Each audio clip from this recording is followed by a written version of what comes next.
Міхась Раманюк. Беларускія народныя куфры. Літаратурныя зацемкі.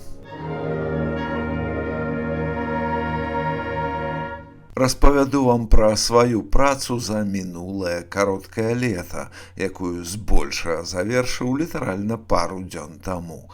А рабіў я літаратурную рэдактуру кнігі, якую яе аўтар напісаў 30 гадоў таму.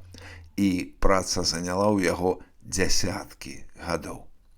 Іншымі словамі, мы з вамі адправімся ў Беларусь кудысьці ў 1950-60-е гады, у тагачаснае жыццё, якое ў выніку засталося не менш загадкавым, чым усё ў нашай беларускай гісторыі. Адправімся, натуральна, са спадзевам некаторыя тыя загадкі разгадаць, прынамсі для сябе.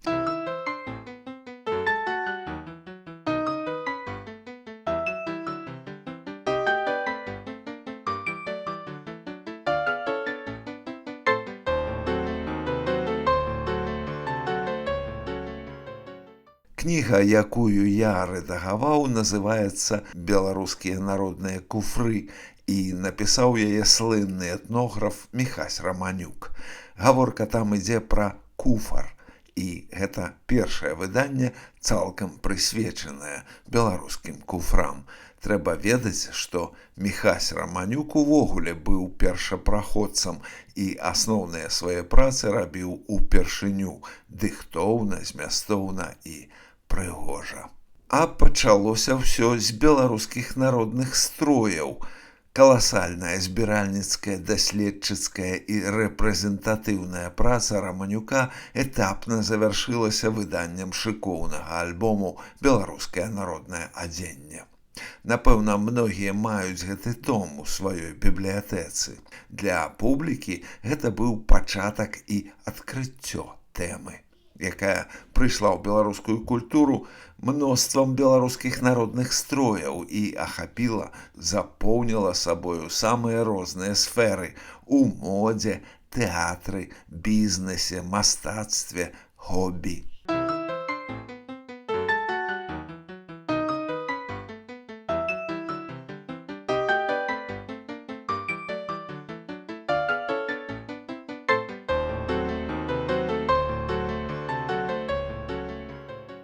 Троху нязвыкла прадстаўляць Раманюка як нашага сучасніка, калі чалавека ўжо амаль 30 гадоў няма сярод жывых.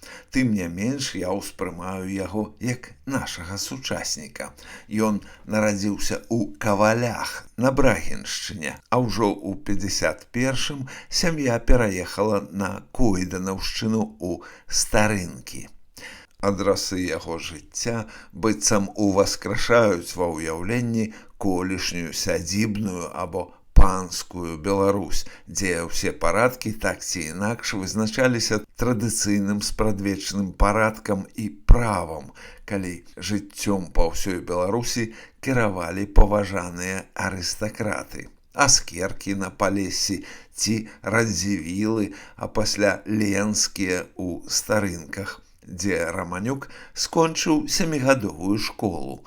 Дарэчы, менавіта Аляксандр Ленскі пачаў у першай палове 19 стагоддзя будаўніцтва касцёла, які адразу асвяцілі як уніяцкі храм, а ўжо ў 1839-м, пасля забароны уніяцкай царквы, расейскія ўлады перарабілі ў праваслаўную царкву.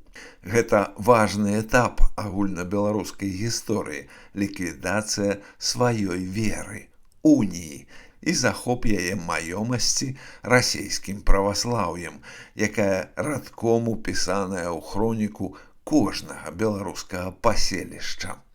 Тут, між іншым, і пачынаецца гісторыя куфра, як чыста вясковага твору мастацтва, якому прысвечаная рэдагаваная мною кніга.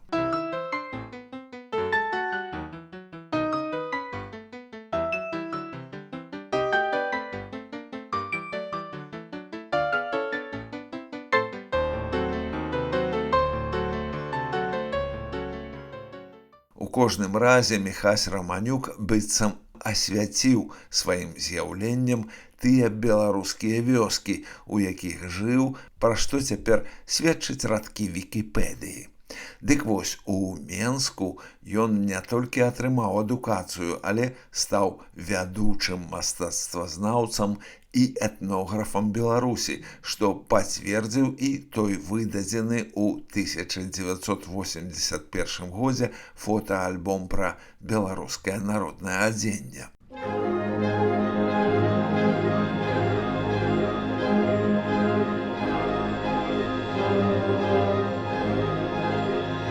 Міхась Раманюк.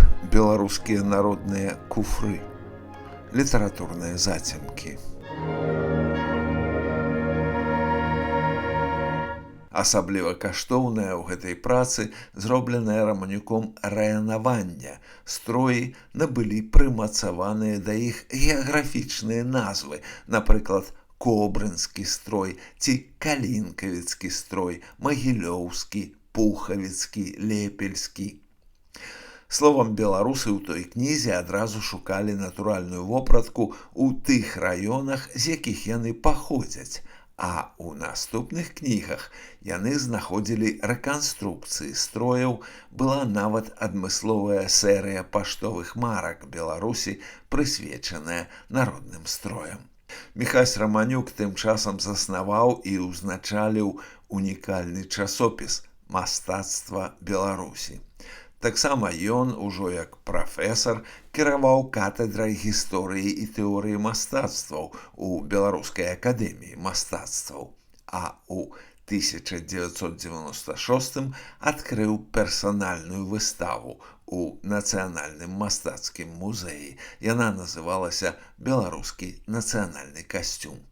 Увогуле, Міхась Раманюк стварыў больш за 350 мастацка-графічных рэканструкцыяў народных строяў, відавочна працаваў з думкай пра будучыню.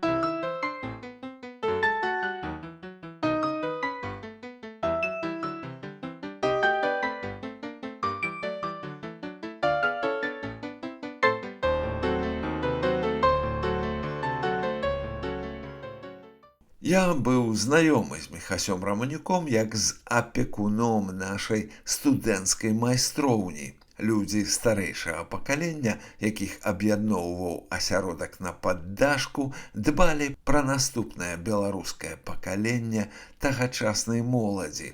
Мастакі Марачкін, Купава, Кулік, Маркавец, мастацтвазнаўца Раманюк, гісторык Чарняўскі, мовазнаўца Садоўскі, філёзаф Конан, усіх не пералічыць.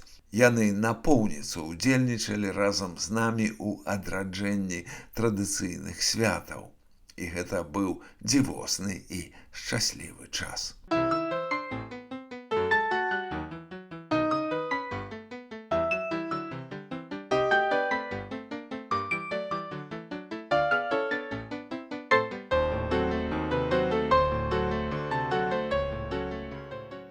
У 97 годзе Раманюк паклікаў мяне да сябе. Я знайшоў яго ў цалкам вычарпаным стане, цяжкая хвароба не пакідала яму шансаў, пры тым, што задуманых справаў у яго было вялікае мноства. Тады ён перадаў мне завершаны рукапіс альбома «Беларускія народныя крыжы», унікальнага і зноў жа першага ў сваім родзе ў Беларусі для рэдактуры і наступнага выдання. Альбом выйшаў у выдавецтве «Наша Ніва» у 2000 годзе. Гартаю яго сотні унікальных здымкаў з усёй Беларусі і разумею, што большасці крыжоў на выявах ужо няма ў нашай рэчаіснасці. Дзіўнае, змяшанае пачуццё шкадавання пра гэтую зніклую беларускую натуру і удзячнасці рупліваму майстру, які прысвяціў жыццё таму, каб усё гэта засталося.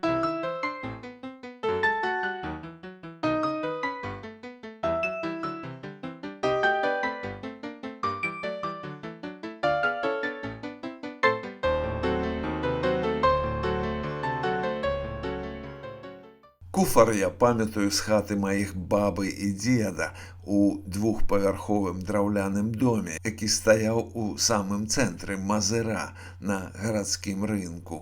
Сюды мы дзецьмі прыязджалі ўлетку на вакацыі. Куфар, а ў хаце яго называлі па-расейску сундук, служыў дзецям ложкам і здабываўся ў спрэчках, хто атрымае прывілею спаць на ім. Па сутнасці гэта была скрыня простай формы з роўнай накрыўкай, пафарбаваная ў цёмна-карычневы, як і падлога, колер. Адкуль увогуле ў Беларусі узяўся куфар і калі? Даволі складанае пытанне. Натуральна, прыйшоў ён з заходняй Еўропы як від мэблі. Пачаткі Міхась Раманюк фіксуе ў шляхецкіх сядзібах, замках ды палацах. Але асаблівую цікавасць яго прыцягвае куфар у сялянскай хаце, акаваны і размаляваны, і тады з'яўляецца дакладны час. Другая палова 19-го, сярэдзіна 20-го стагоддзя, калі куфар літаральна запанаваў у хаце, калі яго спрэс выраблялі куфэрніцкія цэнтры, калі ён стаў цэнтральным персанажам традыцыйнага абраду вяселля. У куфар, акаваны і багата распісаны, маладая жанчына збірала святочнае адзенне, бялізну, каштоўнасці, свой пасаг, які разам з ёю пераязджаў у хату да жаніха.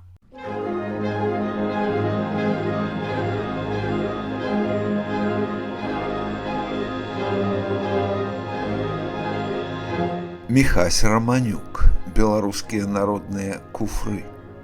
Літаратурныя зацемкі. Новы альбом, які неўзабаве пойдзе ў выдавецтва, як і ранейшае выданне Міхася Раманюка, будзе шыкоўным, багата ілюстраваным дыхтоўным выданнем і, безумоўна, закрые сабою тую лакуну ў беларускай этнаграфіі, у нашым уяўленні пра сваю культуру і пра нас саміх.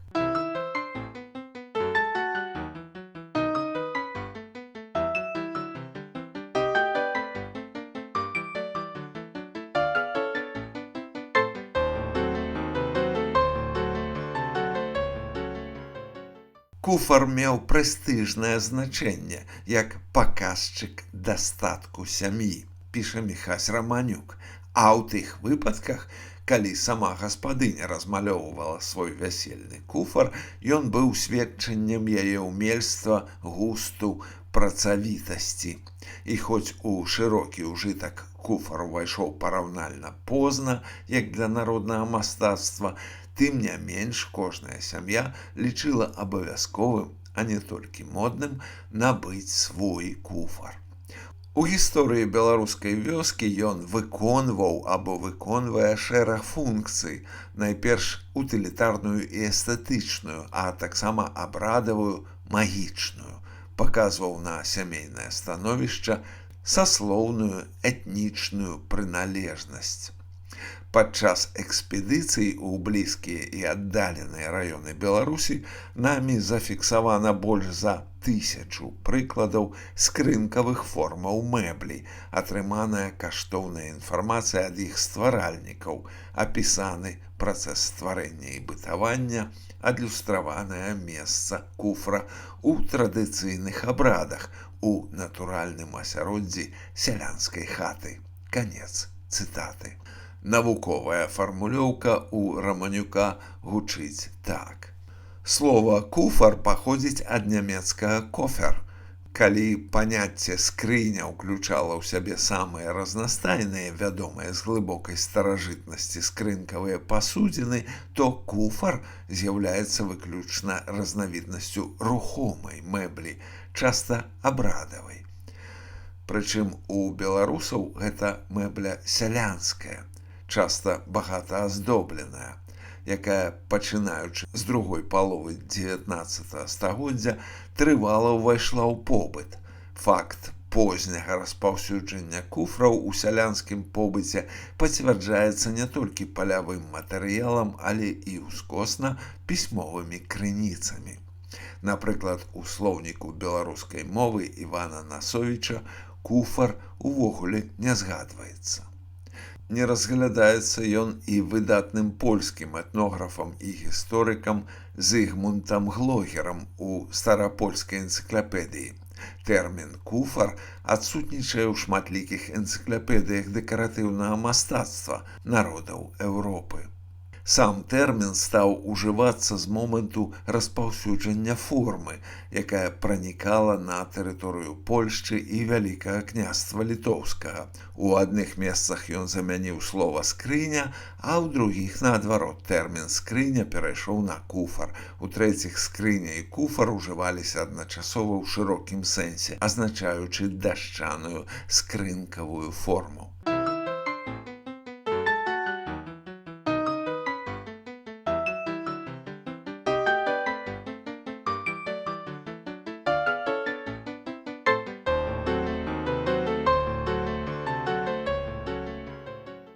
Куфар як мэбля народная, маляўнічая, святочная, набываўся амаль заўжды да вяселля. У адрозненне ад скрыні куфар найчасцей з пукатым саркафагавым векам і заўжды з аздабленнем, размалёўкай, роспісам, дэкаратыўным акуццем, выкарыстоўваўся выключна для захавання тканін, адзення, бялізны, каштоўнасцяў. Рыхтуючыся да замужжа, у куфар збіралі пасаг маладой, які ў часе вяселля урачыста перавозілі ў дом жаніха. Аснова формы куфра генетычна тая ж, што і ў скрыні. Гэта дашчанае тулава ў выглядзе ёмістасці, прамавугольнай у аснове скрынкі, пастаўленай на 4 вуглавыя апоры, ножкі або колцы. Канец цытаты.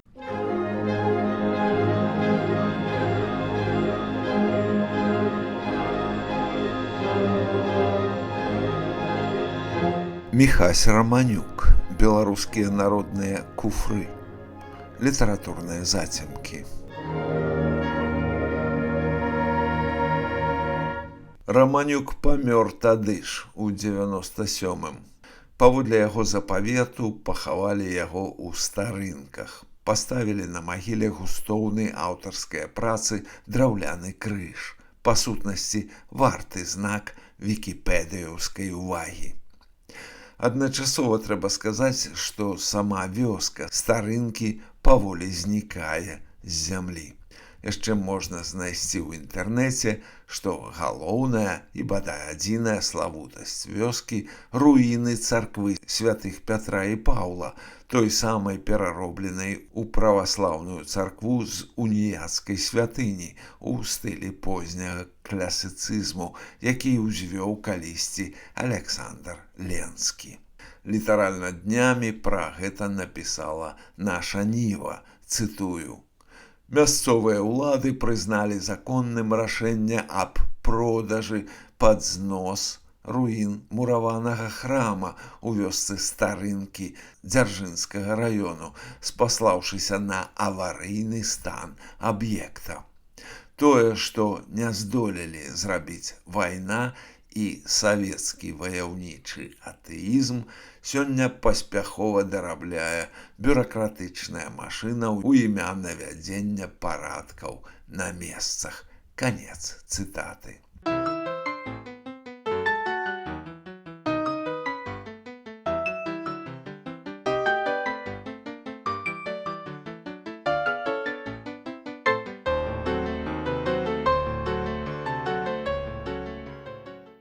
Гляджу на малюнак Напалеона Орды, зроблены ў даўнія часы ў старынках, і думаю пра дзіўнае жаданне бюракратаў усё знішчыць, у тым ліку і тое, чаго сам не будаваў, але ж і тое, што будаваў, таксама. Сельсавет, школу, фельчарскі пункт, дом культуры, крама. А застаецца пустата, у якой ні для каго не важны аварыйны стан аб'екта.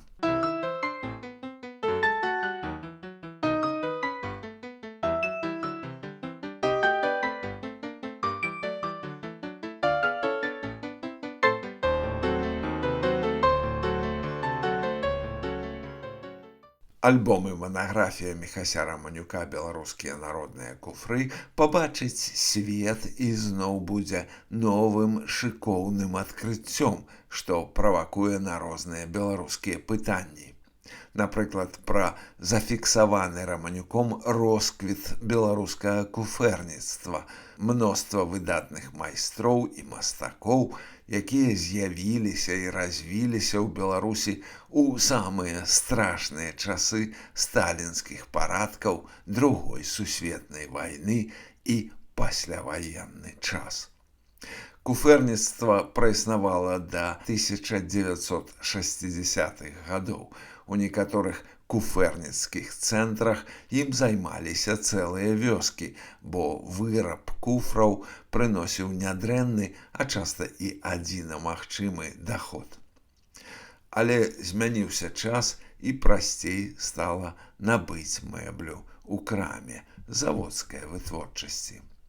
Сышоў у нябыт і багаты вясельны абрад, дзе куфар выступаў у цэнтральнай ролі. Якую наступную этнаграфічную гісторыю распавядзе нам Міхась Раманюк, пакуль загадка. Збор і архіў Раманюка налічвае больш за 100 000 адзінак унікальнага этнаграфічнага матэрыялу, сабранага ўласнымі рукамі. Яго падарожныя дзённікі складаюць дзясяткі тамоў.